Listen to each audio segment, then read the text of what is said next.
Olá, seja bem-vindo ao podcast VivePod, terceira temporada. Eu não sei qual é a temporada que você perdeu, mas por favor, revisite as outras. Eu estou muito feliz de começar hoje a terceira temporada com a doutora Júlia Costa, maravilhosa, mastologista, querida, que se prontificou rapidamente em poder vir e esclarecer alguns mitos e verdades sobre a mama. Tudo é câncer? Não. Aguenta aí, doutora, seja bem-vinda. Obrigada, Estou muito Vivi. feliz de você ter vindo. E eu preciso começar, doutora, com uma pergunta bem polêmica, mas que cada vez mais eu tenho visto crescer, né? A quantidade de mulheres 40 a mais fazendo reposição hormonal. Reposição hormonal dá câncer de mama? Dá câncer sim, mas primeira coisa, às vezes a paciente vem assim, vem encaminhada da ginecologista. Ah, doutora, eu vim porque a ginecologista pediu uma avaliação para você me liberar para fazer reposição. Aí ela fala, eu preciso. Eu falo, ó, primeira coisa, quem vai responder isso é você. Como é que tá a sua vida? Tá desanimada? Cabelo, perda de libido, secura vaginal. Tá ruim a vida? Tá desagradável? Então, assim, tem que repor, né? Então, a mulher entra na menopausa. Isso aí eu tô falando de pacientes que estão ali naquela fase, aqueles sintomas que a gente fala de climatério, de começo de menopausa, os calores, tudo mais. Então, assim, tá com aquela demanda, tá ruim, tá perdendo sono, então tem que repor. Existe uma queixa aí que precisa ser suprida. Lá atrás, via 10, 20 anos atrás, nós mastologistas, a gente era muito mais conservador. Então, a gente, não vamos proteger nossas mulheres contra o câncer e ninguém vai tomar hormônio. Primeiro que a gente usava outros tipos de hormônio de égua, enfim. Hoje em dia a gente tem os bioidênticos, enfim, muita gente já sabe disso. Mas além disso, a gente começou a perceber que a qualidade de vida daquela mulher caía muito. Então, imagina, quando a gente vai pensar em reposição de hormonal, a gente tem que pensar naquela balancinha de feira, sabe? Que você coloca os pezinhos. Então, assim, não adianta, beleza, ela não vai tomar hormônio, tá protegida. Só que tem vários fatores para câncer de mama. Então, obesidade, o estado emocional. Então, se ela entra numa depressão, num desânimo, aí vem a pressão, às vezes começa a subir, um diabetes. Então, essa que a gente chama de síndrome metabólica, esses fatores de risco, eles também pesam para desenvolver o câncer. Então, eu não estou tomando hormônio, mas ela está obesa, está sedentária, está depressiva, está com a pressão descontrolada.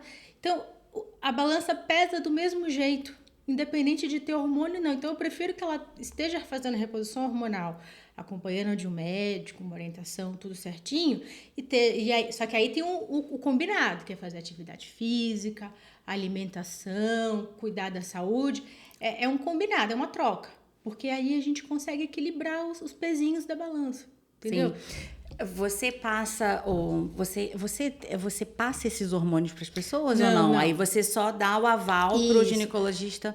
Tem alguns casos que a gente realmente proíbe paciente de fazer reposição hormonal. Então, paciente que teve câncer de mama, tá proibido. Não tem choro, não tem conversa, não pode fazer reposição hormonal.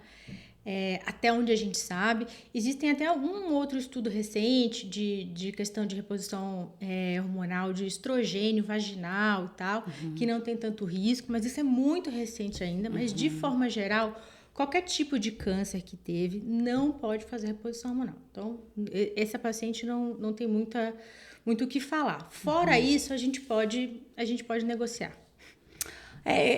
O equilíbrio é sempre... Eu sempre sou do equilíbrio, né, doutora? Mas, assim, realmente é o que você falou. Não adianta nada a gente jogar essa mulher com imunologicamente vai ficar abalada. E tudo isso pode desenvolver o câncer em cima. Porque, assim, se a gente for ver obesidade, até o sobrepeso, tá? Que, eu não sou obesa, mas, assim, o próprio sobrepeso também é um fator de risco para desenvolver câncer de mama.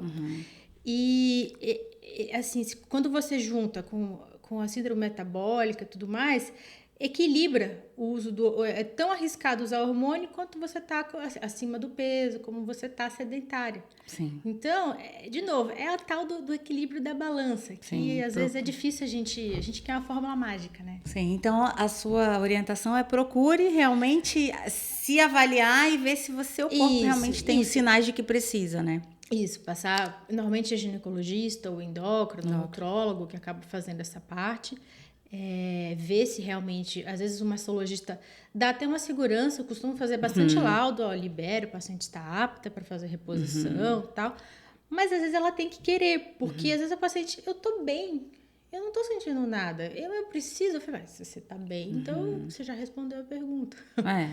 Entendi. Doutora, eu vou voltar depois numa polêmica, até você fique aí, porque eu quero falar do silicone, prótese mamária, risco de câncer de mama, enfim. Isso é um assunto que a gente vai trazer mais para o final, mas antes disso, eu queria que você explicasse o que é mastologia, porque as pessoas ficam assim, a doutora vai cuidar só de câncer. Na verdade, é o contrário, né? Você me falou que é 70%.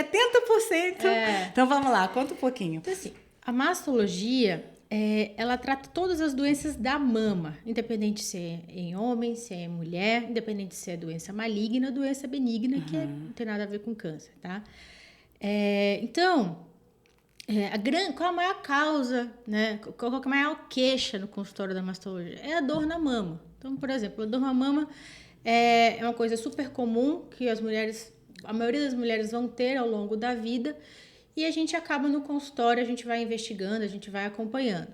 Outra causa são os nódulos benignos, né? Que não tem nada a ver com câncer. Quando a gente fala que o nódulo é benigno, é porque ele não é e nem tem risco de evoluir para câncer. Então, às vezes tem isso, tem paciente que tem nódulo há 10 anos e fala, porque eu tenho um nódulo como se eu andasse com um alvo no peito, sabe? E não tem nada a ver. Um nódulo antigo, de mais de 10, 20 anos, não é um nódulo que tem risco de evoluir para um câncer. A gente fica tranquilo em relação a isso. Porque ele já tinha, se fosse para evoluir, ele já tinha evoluído. Justa. É que eu falo assim, infelizmente, o câncer de mama, ele não dá essa colher de chá pra gente, de ficar lá quietinho, paradinho, e um dia ele vai crescer e mostrar que ele... Não, ele cresce. Ele já vem de cara feia. Ele vem. Entendeu? E também nos homens, né? O homem tem câncer de mama, mas o mais comum é a ginecomastia, que é o aumento do volume mamário, principalmente ali adolescente, né, que tem aquela bomba hormonal e às vezes desregula e o seio acaba crescendo um pouquinho. E também reposição hormonal masculina, né? Então, os meninos, os jovens, essa faixa etária de 20 aos 40 anos, tem tido bastante, faz reposição, faz ciclo para melhorar a performance de academia e acaba desenvolvendo. Então, a grande maioria das pacientes são mulheres, mas tem uma faixa aí de uns 20% aí de pacientes homens. Porque quando a gente fala vou ao mastologista, né, igual você falou, a gente já se acha que está com um alvo câncer de mama. E você me falou que é o contrário, né? 70% das doenças são benignas, 30%... Isso. Assim, a maior causa de consulta, né, de procurar o mastologista é por dor. Então, dor... Na grande maioria das vezes não tem nada a ver com câncer, tá? Não significa nada. Mas eu sempre falo, não, tá doendo? Tá, vamos ver quando foi que começou, por que começou, aonde tem algum momento que piora, que melhora. E aí a gente faz os exames. Eu examino, faço os exames. Não veio nada, então, graças a Deus, não é nada. A gente vai tratar realmente com uma dor mais relacionada à questão hormonal. Do mesma forma que tem aquela mulher que vai para o pronto-socorro tomar soro na veia por causa de cólica menstrual, tem aquela mulher que tem a dor na mama e fica mal e tem que tomar remédio, não consegue abraçar ninguém. Isso não tem nada a ver com câncer. Normalmente essa dor vem quando a gente está entrando no ciclo menstrual, né, doutora? E eu vejo muitas mulheres tomando vitamina E que parece que dá uma melhorada boa. Tem assim, é como se, assim, é um fitoterápico. Sim. Então, assim, eu falo sempre para as pacientes, você quer testar, você quer experimentar? Tem umas que, eu quero experimentar, mas tem umas que falam assim, eu quero um negócio que vai passar essa dor. Então, não me venha com... paliativos. Aí eu falo, oficialmente, a gente não tem uma comprovação científica validada que, olha, se você tomar a vitamina E, sua dor vai passar na sequência. Não tem. Então, eu deixo isso bem claro. Tem algumas que querem experimentar, tem umas que falam, não, me passa um analgésico e pronto, resolve o meu problema. Então, respondendo aquela pergunta, então, falou, quando a pessoa deve procurar um mastologista, normalmente elas as pessoas vão te procurar quando ela tem uma dor. Assim, normalmente a gente vem muito por encaminhamento. Então, é o ginecologista, que é a especialidade que mais encaminha, faz o exame de rotina, vem uma alteração, encaminha para o mastologista. Mas, justamente por isso que a gente até conversou um pouquinho no começo, todo esse imbróglio ao redor do mastologista, de câncer e tudo mais, eu acho, isso aí é uma opinião, tá? Que todo mundo deveria passar pelo menos uma vez na vida para tirar as dúvidas. Para saber quando eu tenho que me preocupar, quando não tem. Isso. Por que a mamografia é importante? Eu acho que essa orientação, porque fica no automático. Mamografia e ultrassom, rotina. Transvaginal, rotina. Mas por que eu faço? Mas dói, mas é um exame, né? É desconfortável. Por que eu tenho que fazer isso? Mas que chatice, né? Sim. Doutora, você acha que, assim, essas doenças têm alguma coisa a ver com a vacina do Covid? Não. Porque aumentou muito, né? Os casos de câncer em geral, morte súbita, enfim, todo mundo... Porque eu já ouvi casos, doutora, de que fala assim, doenças que eram para se desenvolver lá na frente, sei lá, pessoa com 100, 120 anos, a vacina do Covid ou o próprio Covid fez adiantar. Isso não é isso? Eu acho, ou você acha que está havendo mais diagnósticos do que... por causa da tecnologia? O que você acha sobre isso? Eu acho que, assim, a relação à questão da vacina do Covid... A única coisa relacionada à mama que a gente teve um pouco mais é que nas axilas a gente tem as ínguas que nem a gente tem no pescoço quando tá com dor de garganta. E muita gente que tomou a vacina do Covid ficou com uma íngua inflamada embaixo do braço. E aí, ai meu Deus, uma íngua, o que é isso? E, na verdade era só uma reação inflamatória do Covid. Isso até agora ficou mais para trás. Agora, é muito complicado é tudo muito, querendo ou não, são 4 anos, ainda é recente para a gente associar causa e efeito. Mas, de forma geral, aumentou, sim, o diagnóstico. A gente tem hoje, né, até aqui em São José, é uma cidade que a gente consegue ter acesso à mamografia e ultrassom, inclusive pelo SUS, com uma facilidade, né? Não é difícil você conseguir fazer os seus exames, isso porque eu trabalho lá, eu sei que não tem uma fila tão grande como em outros locais do país. E as mulheres também mudaram, né? A mulher hoje em dia, muitas vezes ela inicia a família, ela resolve engravidar após os 30 anos, as mulheres vivem mais. Então, a gente vai envelhecendo mais, a gente tem um nível de estresse, a gente trabalha mais, isso tudo muda, isso tudo afeta no desenvolvimento do câncer. Sim, aí entra aquela conversa que eu tinha falado para você sobre poluição, radiação, celular. Sim, entende? E isso tudo acho que mais ou menos o que você falou é isso. A gente ainda não sabe. Eu tive um especialista aqui que veio falar sobre radiação, né? Sobre celular, 5G, 6G, 7G. Ele falou que cada vez mais a gente não sabe como o nosso corpo vai reagir a essas radiações, né? Aumento dessas radiações. Então, isso é um fator preocupante.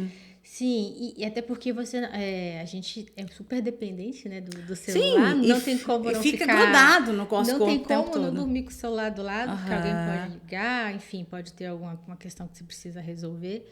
E a gente também não sabe no longo prazo o efeito disso. Tem alguns estudos que falam, mas assim, o celular dá câncer. Assim, qualquer tipo de radiação... em doses altas e tudo mais, a gente sabe que pode ter essa coisa de causa e efeito.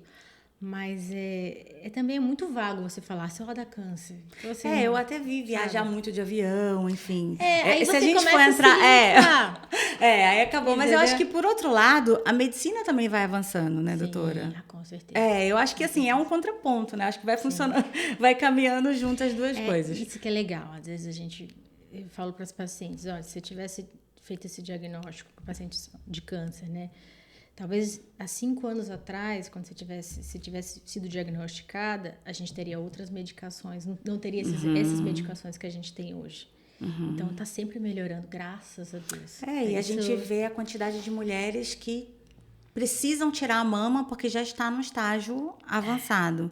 Vamos falar um pouco dessas mulheres, doutora? Sim. O nome dessa é mastectomia. Mastectomia. Isso. Doutora, essa mastectomia, antes eu preciso falar primeiro da necessidade de fazer e depois da estética e depois daquelas que tiram depois que faz aquela, como é que fala? Gerenciamento hereditário, que as pessoas vão ver se pode ter. A gente tem até a Angelina Jolie, que a avó dela teve, a mãe dela teve, então ela tirou todas as duas e colocou a prótese. Antes da gente chegar na estética, vamos falar dessas mulheres que precisam retirar a mama, um quarto de mama. Se houvesse o diagnóstico antes, não precisaria tirar tudo. É que depende, assim, quando a gente entra na família dos pacientes com câncer de mama, a gente tem várias subfamílias ali. Então, às vezes a paciente vem com o diagnóstico, eu estou com câncer de mama. Eu falei, tá, mas eu preciso de mais informações. Só saber que você tem câncer hoje, eu não consigo te dizer, por exemplo, se você vai começar por uma químio, se você vai começar por uma cirurgia, por uma medicação, às vezes uma hormonioterapia. Então, assim, a gente precisa de informações que vem na própria biópsia, tá? Que é até cruel, porque a biópsia ela é dividida em duas partes quando vem diagnóstico maligno. A primeira parte diz que é maligno e a segunda parte, para quem trata câncer de mama, é o que vai definir o tratamento, a conduta. Então, ela espera às vezes mais 15 dias, sabendo que já tem câncer, para poder falar, não, vamos começar por cirurgia, vamos começar por químio, enfim. É muito angustiante. Mas, basicamente, quando que a gente precisa retirar a mama inteira? Quando a gente tem uma doença muito grande.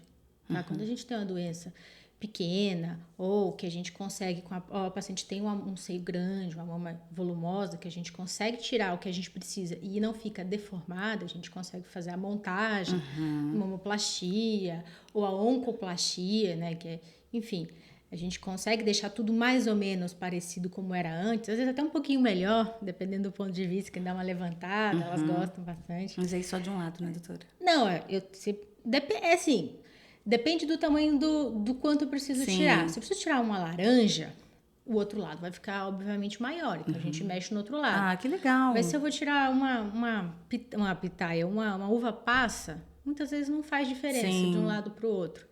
E também tem um desejo. Tem paciente que fala, eu quero o mínimo possível. Eu quero, sabe, não quero mexer do outro lado, quero só recuperar rápido e seguir. Então, mas Isso vocês trabalham em conjunto, né, doutora? Isso assim, hoje é uma coisa legal, o pessoal, só abrindo aqui, o pessoal fala muito mal do Google, porque o Google me ajuda muito. Legal. Porque se a paciente vem apavorada, cheia de dúvidas, eu falei, tá, vai falando. E aí eu vou falando, isso eu concordo com o Google, não, isso não tem nada a ver, isso do Google tá totalmente fora.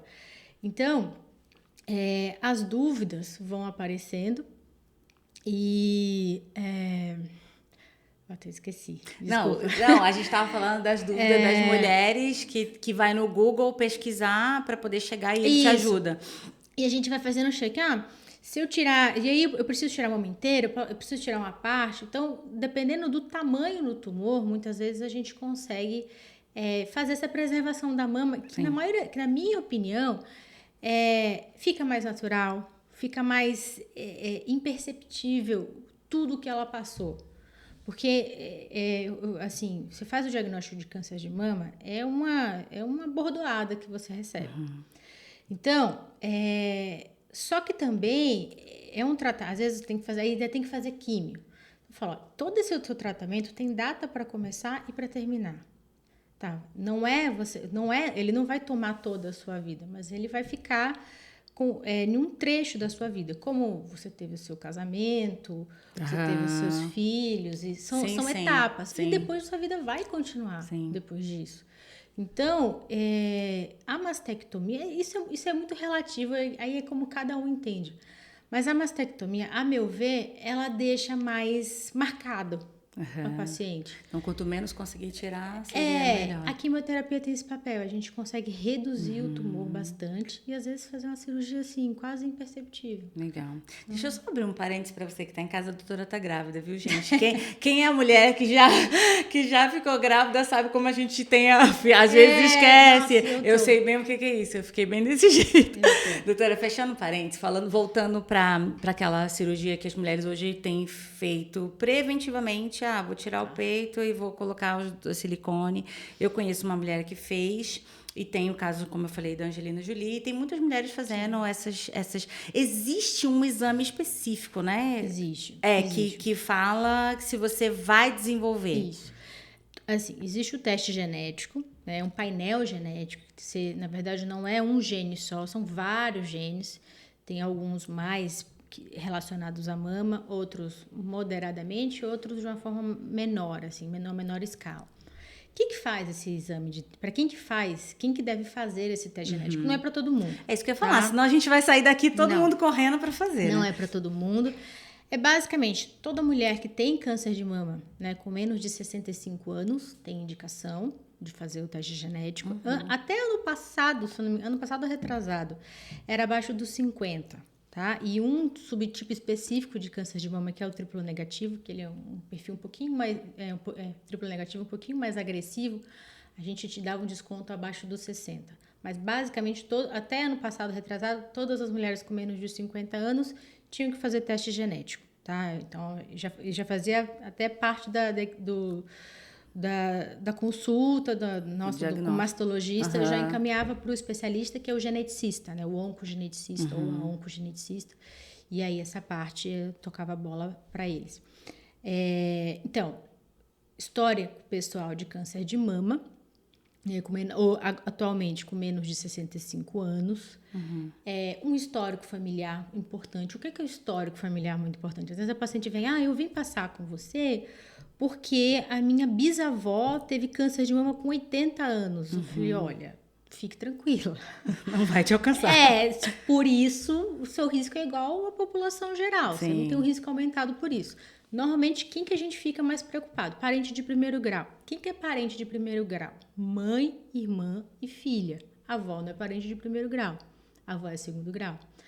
Então, assim, essas são as que a gente fica mais preocupadas, e principalmente numa idade nova. Então, a paciente, minha mãe teve câncer de mama com 40 anos. Opa, isso não é normal, né? Qual que é a faixa etária normal? Não é que tudo bem, mas que a gente acaba esperando que o câncer apareça. Justamente aquela mulher que entrou na menopausa, né? Que as células começam a envelhecer. Então, assim, a partir dos 50, 55, 60 anos, é a faixa etária em que tradicionalmente o câncer de mama acontece. Então, uma mulher de 40 anos, de 35, por que essa doença está acontecendo nessa mulher jovem, que as células, né, tá tudo trabalhando, funcionando bem? Então, muitas vezes a gente tem uma questão genética aí. Então, essas mulheres... Que vale a pena fazer o exame. A gente acompanha, tem um acompanhamento diferenciado. Então, não é igual a uma mamografia e ultrassom uma vez por ano. Às vezes a gente acompanha a cada 6 meses. A gente indica fazer teste genético e aí, dependendo do teste genético, a gente vê ou não a possibilidade de fazer a cirurgia profilática, a cirurgia preventiva que você falou. Sim. Que é a Angelina Jolie. A Angelina Jolie, ela tinha mutação do BRCA. Sim. Né?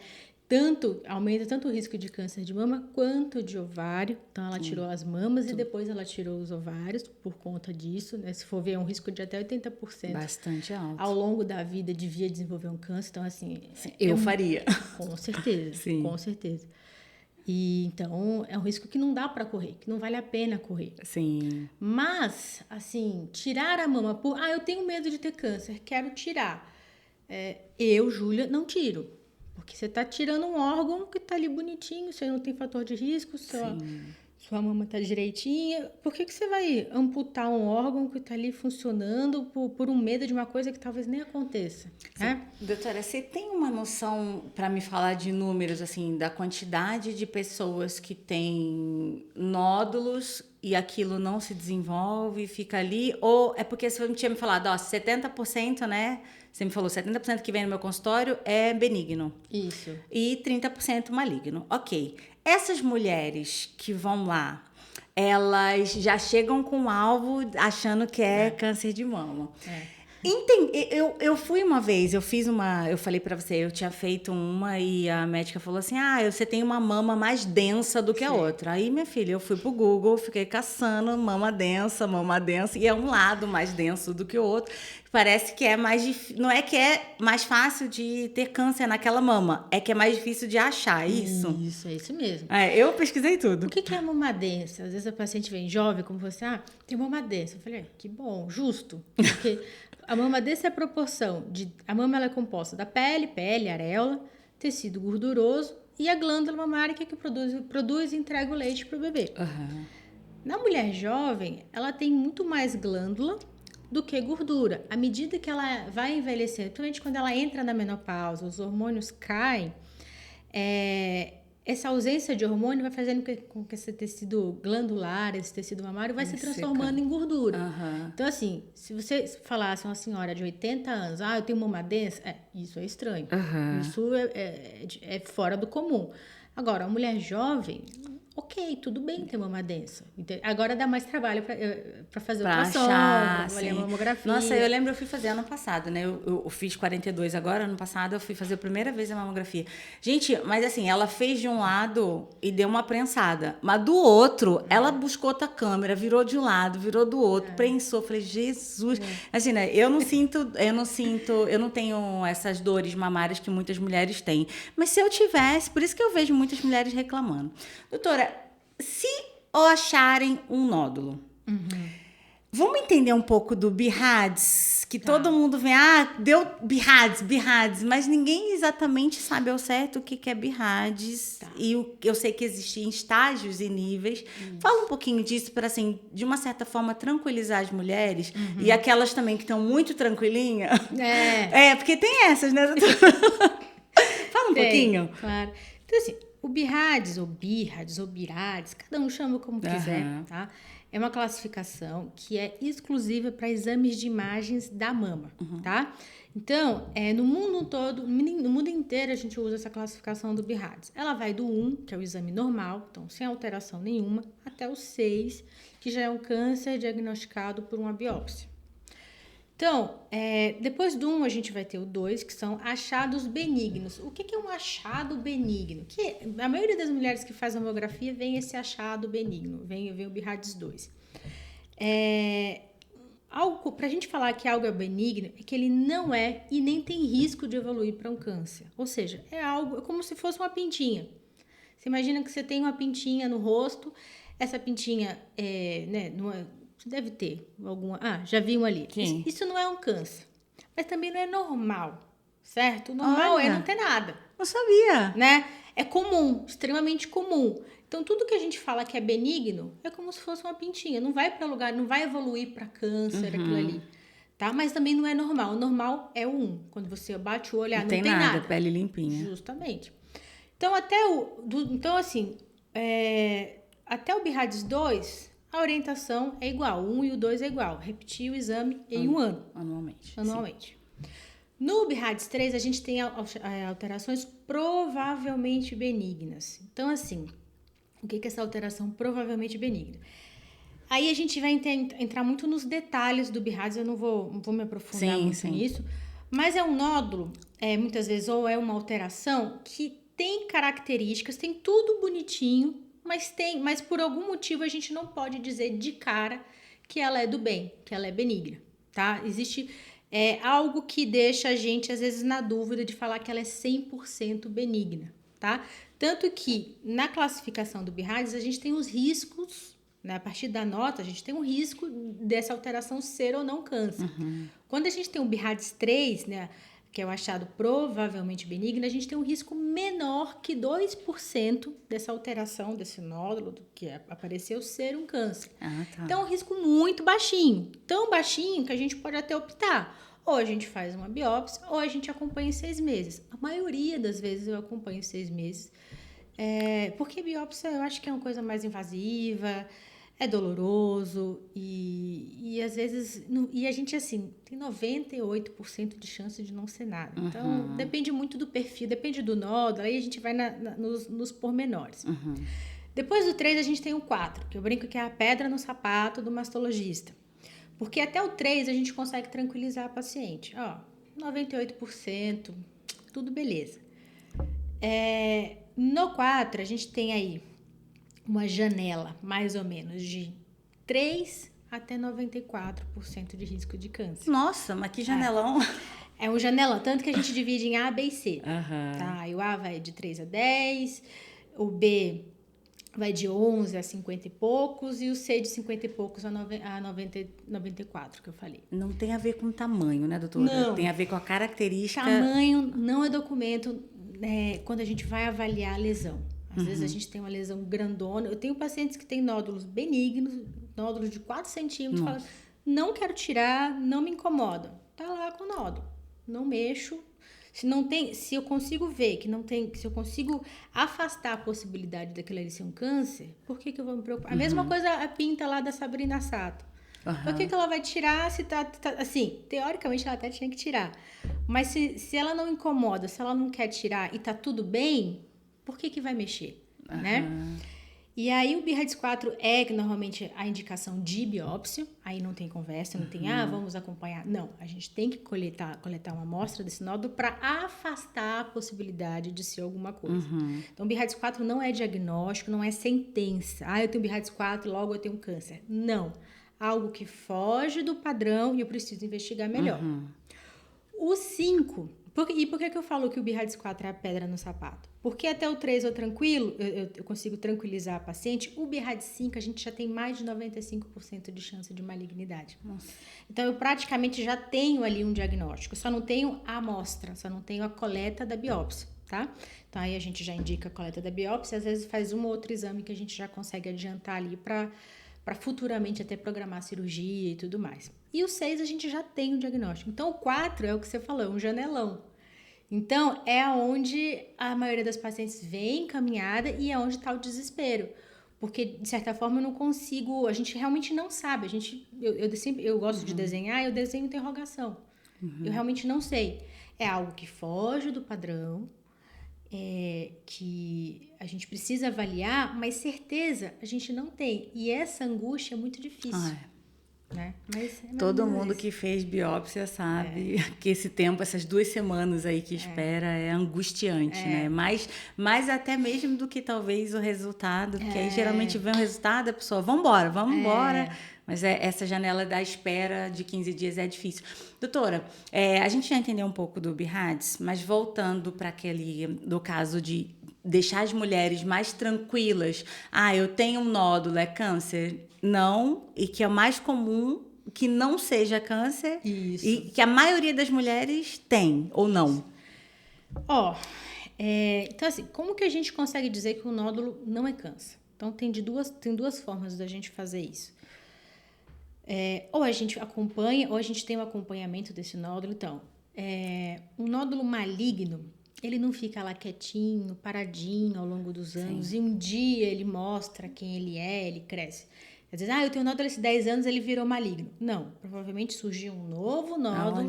E ele que fez todo esse estrago, tá? Então, eu sempre peço para o paciente, você tem exame anterior? Tem, então traz tudo que você tem. Porque se você tem um nódulo hoje que está aí desde 2020, eu não vou me preocupar com esse nódulo. Porque se fosse alguma coisa, ele já teria crescido, ele já teria mudado, já teria feito um estrago, tá?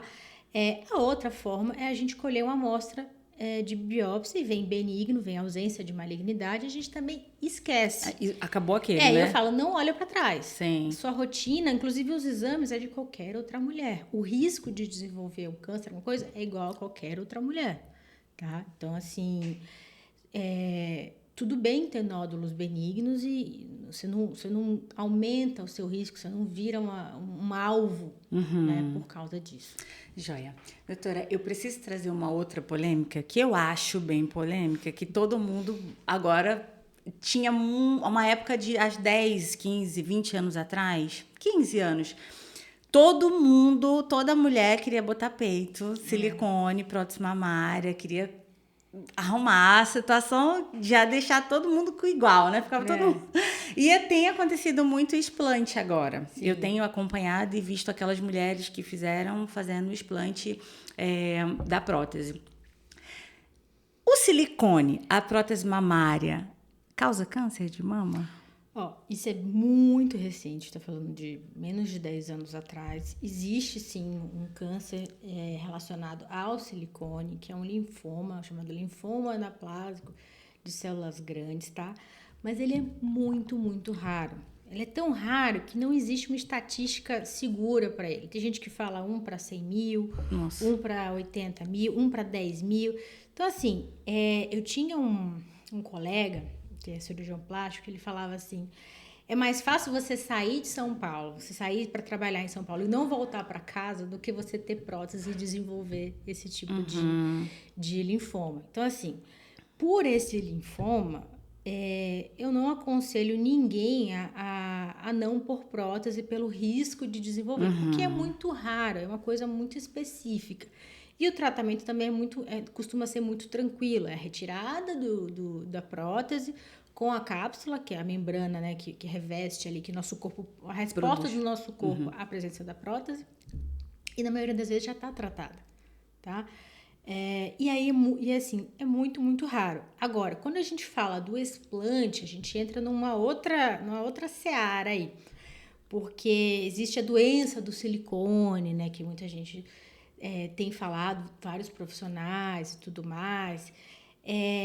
A doença do silicone é uma resposta do nosso corpo, nossas células de defesa, à presença do silicone. É bom lembrar que digamos assim, essa inflamação, essa resposta do corpo pode ser desencadeada por qualquer coisa de fora que você coloque. Sim. Desde um pino de prótese, de ortopedia, por exemplo, a uma clipe de quando você faz vesícula, a um botox, a uma substância que você coloca. Então, assim, que é a síndrome, na verdade é a síndrome ASA, né, que é uma resposta exagerada do nosso corpo à presença de um corpo estranho, tá? E a doença do silicone, ela tá dentro da síndrome ASA e voltada realmente pro silicone, para prótese mamária. Então, a gente percebe que tem algumas mulheres que têm uma fadiga, um cansaço, uma perda de cabelo, um desânimo, tudo relacionado, e quando tudo relacionado após a colocação da prótese de silicone. É bom lembrar que, dependendo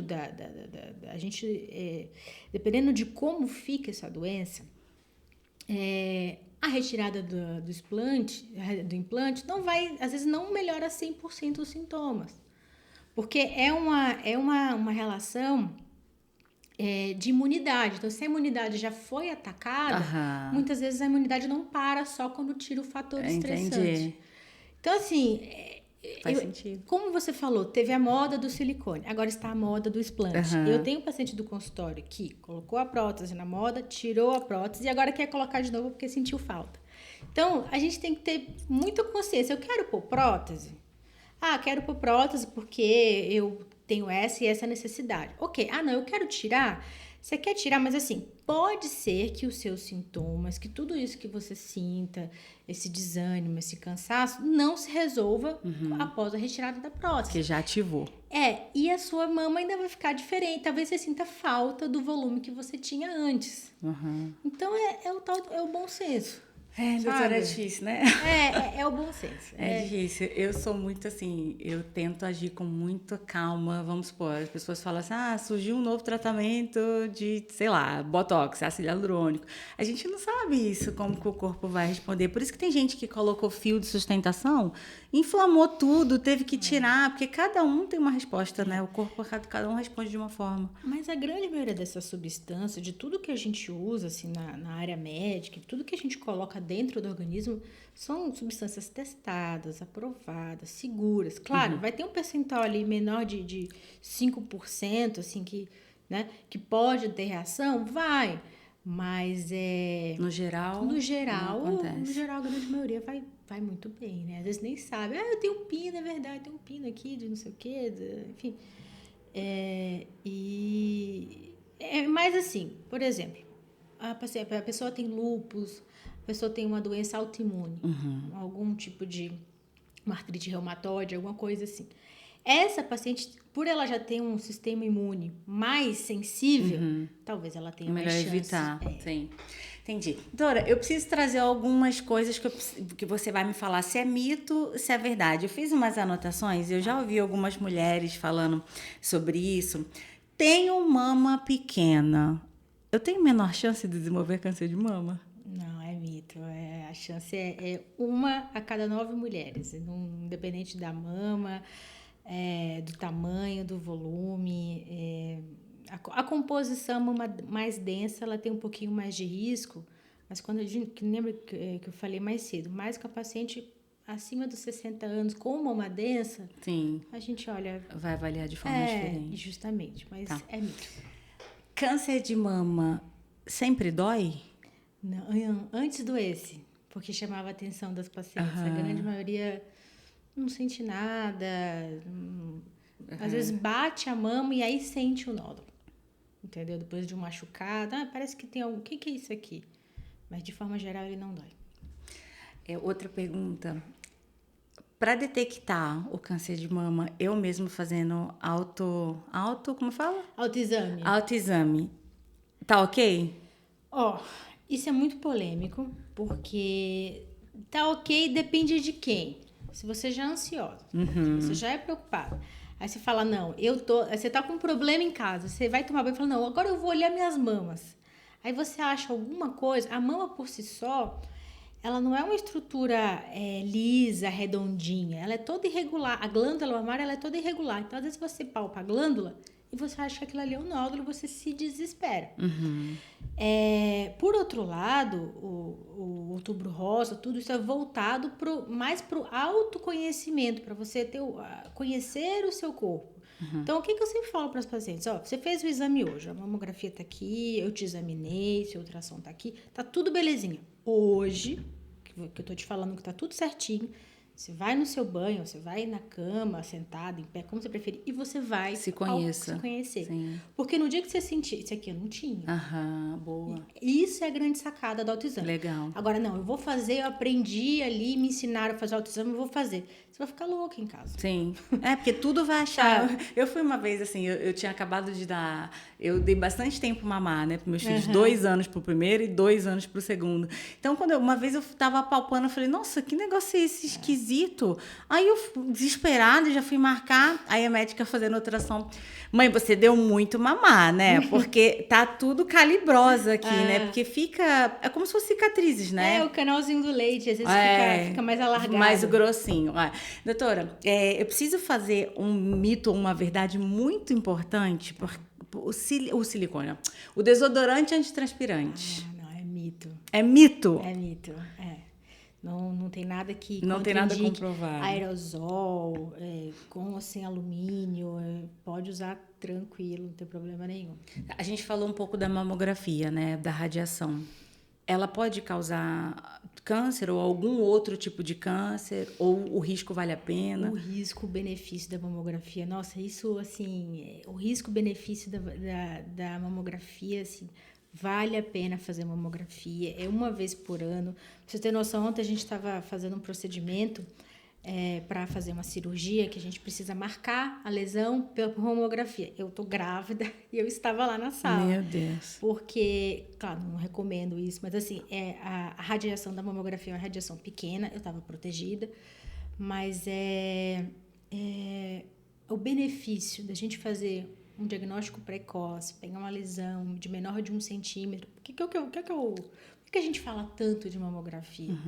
Na mamografia, a gente consegue ver lesões de 2 milímetros. Então, a gente fazer um diagnóstico de um câncer de mama de 2 milímetros, a gente tem uma chance dessa paciente estar viva em 10 anos de mais de 95%.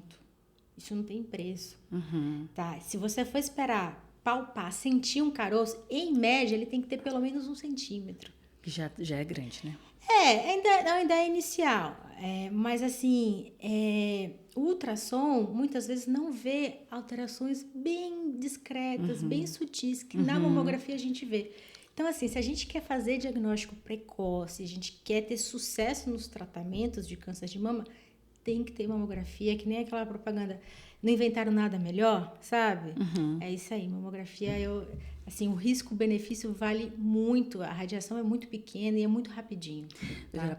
Eu sei que ela é uma médica, viu, gente? Ela tem tempo bem reduzido, mas eu preciso falar uma coisa antes da gente terminar. Existe uma disparidade médica não, como fala? De medicina, de droga, né? A droga, né? O remédio pro SUS. A doutora trabalha no SUS, viu, gente? Existe essa disparidade realmente das pessoas que têm um convênio médico e das pessoas que são tratadas pelo SUS? Olha, na verdade existe do SUS, do convênio e do particular, tá? Então, assim, o particular, o céu é o limite. Só que os valores também, a grande maioria da população, assim, brasileira, é praticamente impossível, tá? Por isso que muitas vezes o convênio e o SUS que acaba todo o tratamento de quimioterapia, a maioria das vezes, ou você faz pelo convênio ou você faz pelo SUS. Você fazer particular, muitas vezes é muito caro. Mas essa medicação é melhor? Então, depende. Às vezes, uma vez uma paciente falou assim no consultório, eu quero fazer o melhor tratamento. Eu falei, depende da sua doença. Tem algumas doenças que é na medicação A, tem algumas doenças que é na medicação B. E hoje o SUS, a gente tem um suporte, a gente tem medicações muito, muito boas no SUS para tratar. Isso eu posso falar da área de câncer de mama. Não sou oncologista, mas isso tem coisas que a gente acaba precisando saber, né? Então, a gente está muito bem servido com o nosso tratamento de quimioterapia no SUS. Claro, podia ser uma coisa aqui, outra ali, poderia melhorar, poderia. No convênio, muitas vezes a gente tem uma dificuldade, às vezes, para a liberação da medicação, principalmente quando a medicação tem um alto custo. Um pouco demorado, mas não é como lá atrás, sabe? Sim. A gente, assim, surge uma droga nova, depois de 2 anos, um tempinho depois, às vezes o SUS já aprova. Existe um interesse até dos laboratórios, às vezes até baratear, porque para eles é melhor eles venderem um pouquinho mais barato do que não vender, né? Então, aí entra no desespero da indústria farmacêutica. Aí já, enfim... Mas a gente, graças a Deus, a gente consegue oferecer tratamentos muito bons pelo SUS. E não tem, pelo menos de mama, isso assim, tem algumas diferenças, algumas coisas, mas de forma geral a gente está bem servido. Tá? Qual que é, doutora, a expectativa de vida hoje de uma mulher que tem o câncer de mama diagnosticado precocemente? Então, qual é a porcentagem? A gente... eu brinco que os oncologistas proibiram a gente falar cura, né? Porque, por exemplo, não existe cura para pressão alta. Você fica o resto da vida, você fica super bem, provavelmente você vai falecer de outra coisa que não tem nada a ver com a pressão alta. E o câncer, né? O câncer de mama, os outros tipos de câncer, a ideia é que seja a mesma coisa. A gente não pode falar que você ficou curado do câncer de mama. Não sabia. Mas que você ficou um controle no longo prazo. Então, por exemplo, uma paciente com a doença inicial, que nem eu falei para você, com uma lesão menor de 1 centímetro, a gente tem no longo prazo, a gente fala em sobrevida, né? Uma sobrevida de 10 anos de mais de 95%. É isso que a gente olha. E aí, à medida que... aí a gente vê, tem vários detalhes que a gente vê. Mas o tamanho da doença é uma coisa. A velocidade que essa doença se multiplica é outro ponto. A partir daí, isso vai diminuindo. Mas o tipo, né, do câncer que você falou que existe. A segunda biópsia, né? Isso, que é a imunistoquímica. Aí a gente vai... diminuindo, às vezes, um pouco mais essa expectativa de sobrevida, tá? E por isso que eu falo tanto da mamografia. Eu acho que ela ela ajuda muito a gente. Ultrassom, eu sou suspeita porque eu faço ultrassom, eu gosto de ultrassom, mas a mamografia, assim, é o nosso norte. Isso, se você fosse deixar um recado, seria isso. Com certeza. A mamografia, assim, anualmente. Escolhe um mêsinho, vai lá. Foge de outubro, porque outubro todo mundo resolve fazer mamografia, você vai pegar fila. Mas escolhe um mêsinho e faz todo ano a mamografia. Porque... A partir de qual idade, doutora? A partir de 40 anos, tá? Se possível. A gente tem essa diferença no setor privado. acima de 40 anos, no SUS a partir dos 50. Mas aqui em São José, até onde eu sei, a gente consegue... Eu fiz pelo SUS com 40 anos. Aqui não é difícil, graças a Deus. É por isso que eu falo, aproveitem, porque no resto do país não é assim. Sim, maravilha. É assim. E assim, para as mulheres que estão fora daqui de São José dos Campos, ao redor, procura e bate na tecla e vá fazer. E também, e também não é um exame muito caro, doutora? Não é. Inclusive, no mês agora de outubro, tem várias clínicas que elas fazem vários tipos de... Se mobilizam para baixar o valor, de né? desconto, às vezes combo, às vezes tem clínica que faz... Eu trabalhava numa clínica que fazia... sem custo. Legal. Então, você tinha que se inscrever antes. Então, Legal. assim... Mas aqui, especificamente, não é difícil você ir. Você vai no posto, demora, às vezes, mais o meio de campo. Depois que a prefeitura libera... É rápido, chama. Você faz rapidinho. Não tem esse problema, não. Doutora, muito obrigada. Eu acho que é um assunto muito importante. Eu vou até deixar aqui umas caixinhas de pergunta depois para as mulheres que tiveram algum tipo de dúvida. A doutora se prontificou a gravar um stories falando disso, né? Respondendo algumas perguntas. Muito obrigada pelo seu tempo. Eu espero aqui tê-la novamente para a gente voltar a falar de coisas novas, tratamentos novos que vão surgindo, porque vem acontecendo isso, a modificação, né, doutora? Rápido. Sim. A gente tem evoluído. Não, é melhor fazer isso. Não, agora é melhor fazer isso.